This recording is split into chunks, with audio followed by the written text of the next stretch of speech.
बहुत समय पहले की बात है। एक घने जंगल में एक विशाल हाथी रहता था। वह अपनी ताकत और विशाल शरीर के लिए प्रसिद्ध था, लेकिन उसका स्वभाव शांत और दयालु था। वह कभी किसी को परेशान नहीं करता था। उसी जंगल में एक सियार भी रहता था। सियार चतुर तो था, लेकिन उसका स्वभाव लालची और चालाक था। उसे हमेशा बिना मेहनत के दूसरों के सहारे अपना फायदा उठाने की आदत थी। लालच की चाल।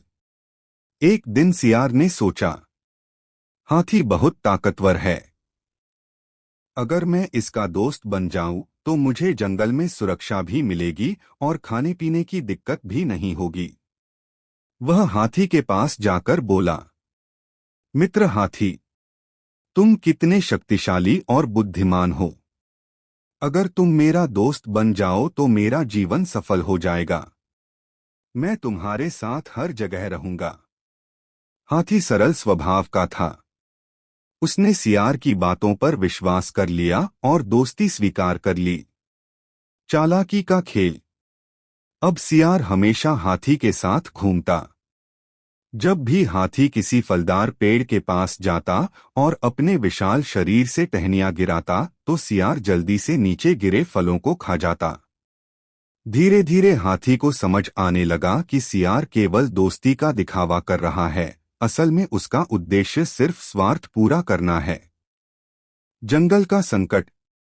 एक दिन जंगल में एक भयंकर बाघ आ गया।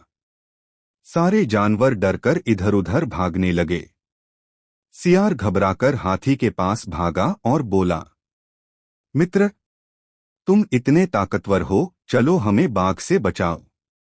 हाथी शांत स्वर में बोला, मित्रता केवल तब तक नहीं होती जब तक हमें लाभ हो। असली मित्र वही है जो संकट में साथ दे।